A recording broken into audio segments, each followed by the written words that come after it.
Welcome back. Chelsea's Cole Palmer is expected to be out for a few more weeks with an ongoing groin problem, making a return unlikely until November now.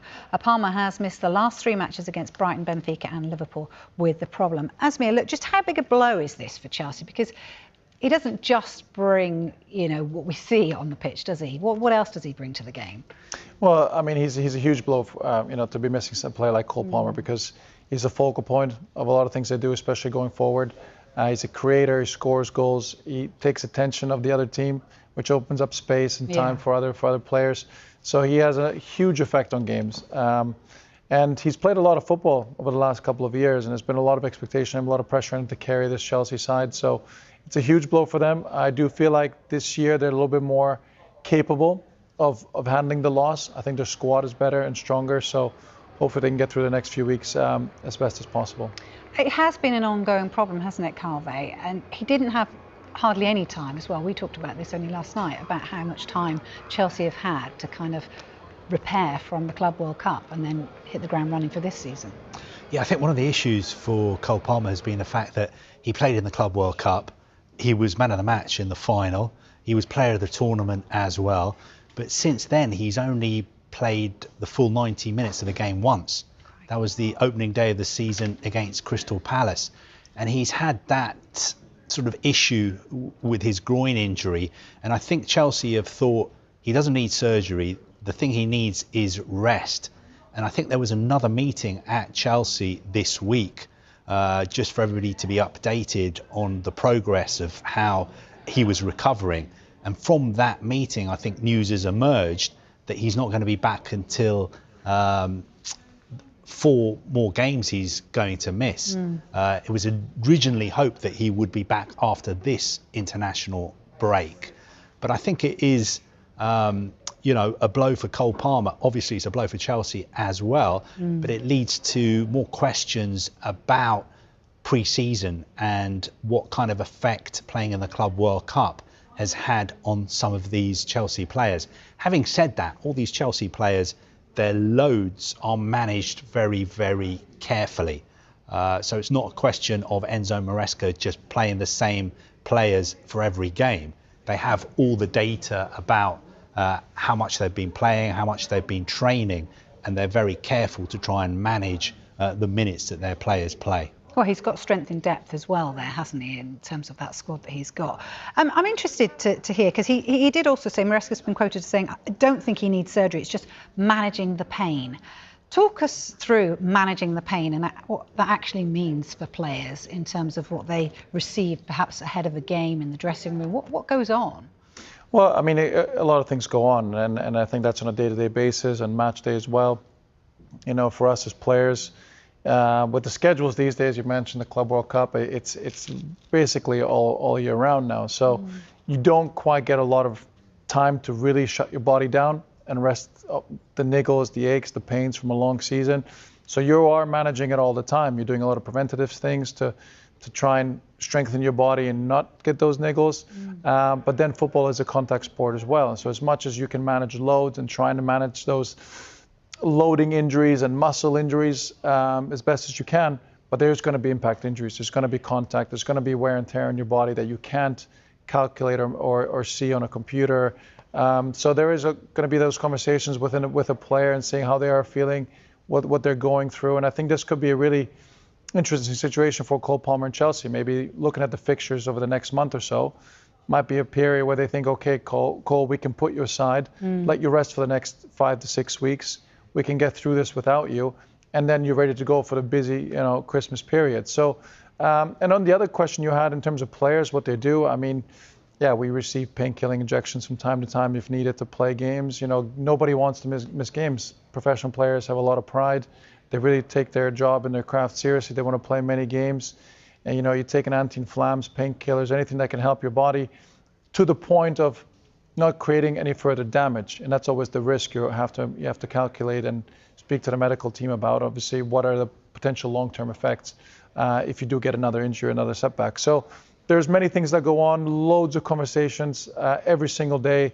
There's loads of meetings. So we're in great hands, especially these days with the facilities that we have, the knowledge that the people have, the professionals around us. So you're in really good hands. but it's still, a physical sport that takes a toll on the body. And that managing the pain can literally mean somebody giving you an injection to last the 90 minutes. Yes, sometimes that it goes to that extent, especially big games. Yeah. We all want to play in them. You want to be part of them, and sometimes, it's going to have to take an injection or something to get you through the pain. And again, it's about managing that pain. If it's something where you can't probably do more damage, then it's just about making the pain go away and getting through 90 minutes and dealing with the effects after. It's interesting, you also don't want your teammates to injure you, do you, if you're celebrating? And there was a little bit of a speculation, and I know you can clear this up for us, I think, Kaveh, that his injury was made worse thanks to celebrations. Obviously, they beat Liverpool at the weekend. What did you make of this? This clip has gone viral, actually. Yeah. It was Jarell Hato at the end of the victory against Liverpool, jumping on Cole Palmer, and you could see that he winces a little bit and he grabs his groin as if to say, what the hell are you doing, man? I've got a groin injury. But I think then he realises the camera is on him, so he kind of, his facial expression changes a little bit. But I don't think that over-exuberance from Hato has had an effect on his injury, but perhaps it's something to bear in mind in the future, not to do that to a player when he's injured, especially a player who's as good and valuable as Cole Palmer. I do always worry about celebrations. That's the worst time, isn't it, when they all kind of get on top of one another. I think there have been serious injuries. Yeah. There have been Ribs, very serious injuries. Ribs and all sorts. I think there was one with Arsenal, was it, when they won the cup, and Tony Adams, they were celebrating, and one of the players fell over and broke his shoulder or dislocated his shoulder. Steve Morrow. Yeah, that's not from me. Ed and the producer Danny is telling me, the director Danny is telling us that. So yeah, well done, thank you guys. But it's a real thing though, isn't it? When you're over celebrating, almost that can happen. But they had reason to over celebrate because they just beaten the champions, and Estevao was the match winner. What have you made of him? I love the signing. We've been here talking on a couple other shows. Really big fan of his. He's a huge talent. To get a player like him in was a huge coup for Chelsea. Super exciting player. Again, the impact he's already had at Chelsea in such a short space of time has been great. He hasn't had to start many games, so that he's been able to transition nicely and a little bit more slower without as much pressure. So, now may be the time where he can be pushed a little bit more and put into the spotlight and take that responsibility from the likes of Cole Palmer. So he's been a great signing, and a couple of other players in those attacking areas have really come to light as well, and I think that's been really helpful for Chelsea. Yeah, big shoes to fill, obviously, if he does step into the shoes of Cole Palmer. So would you think would be any regrets, Kaveh, in terms of Chelsea, the fact that they did miss out on Xavi Simons, who looks amazing in that role at the moment? I don't think they have regrets. I think Chelsea's hands were sort of tied a little bit over that deal because they had to make sure they balanced their transfer spending this summer, which they did. And I think they've got other options in that position. The options may not be as good as Cole Palmer, but Estevao can play in that position, although maybe physically he's not yet strong enough to play in the middle in the Premier League. They've also got Buonanotte, who they took on loan from Brighton. João Pedro can also drop deep into that position. That's an option, especially when Liam Delap comes back. And also Pedro Neto is somebody they see as a player who can also play in that position as well. So they do have quite a few other options. Just finally, in terms of Chelsea, Asmir, we had Jimmy Floyd Hasselbank on last night, so he was very pro-Chelsea, as you can imagine as well. Obviously, it's a former club of yours. What's a good finish for them this season? Where would you like to see them finish in that table? Well, you like to see progress. I think any team, Enzo Maresca's second season, you like to see progress. I really do think they can finish in the top three. I don't see any reason why they can't with the squad they have, and maybe they can even get second. I'm not sure winning the title the way Arsenal are going, and I think Liverpool are going to be thereabouts absolutely as the season goes on. So maybe they can get second. I'm really bullish and really positive on Chelsea. I do like the signings. As Kaveh mentioned, I think Garnacho is a really good signing. Jamie Gittins is getting going. Slightly worrying in the back line. Obviously, there's been a couple of injuries, suspensions.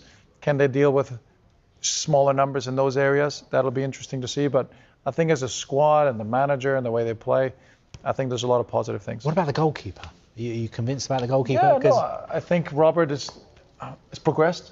I think he's developed. A few question marks for him at the beginning of his tenure at Chelsea. I think he's progressed. I think he's been one of the more consistent performers. I think he's he's cut some of those issues. I know he got sent off a couple weeks ago, which was unfortunate, but I think he's cut some of those mistakes that he had before out of his game. He's matured, he's developed, and I think he's been really dependable in the last few months. Do they need a few more leaders on that pitch, do you think? Is that what they lack in terms of their overall? They're still quite a young team, do you think? In terms of, they have got problems in discipline at times. They've received a couple of reds, haven't they? So is that something that they lack, do you think? I don't necessarily think they lack it. I do feel like they believe in this young squad. I think they're letting them develop. You're going to have hiccups, so maybe a couple of sending offs, a couple of situations with experience. You may be able to avoid them, of course, but things happen very quickly in games. So they need to learn. They've been learning. They're developing. I think the ownership has made it clear they believe in this young core of players. That's the way they're going to go. They believe in it, and I think the managers made the most of it. So for them, it's about learning from those things and not doing them again. I think that's key. If they keep repeating the same mistakes, then I think maybe that leadership type of situation and things can come up even more. But at the moment, I think they're learning and they're still getting results and progressing pretty well. All right. Okay, stay with us.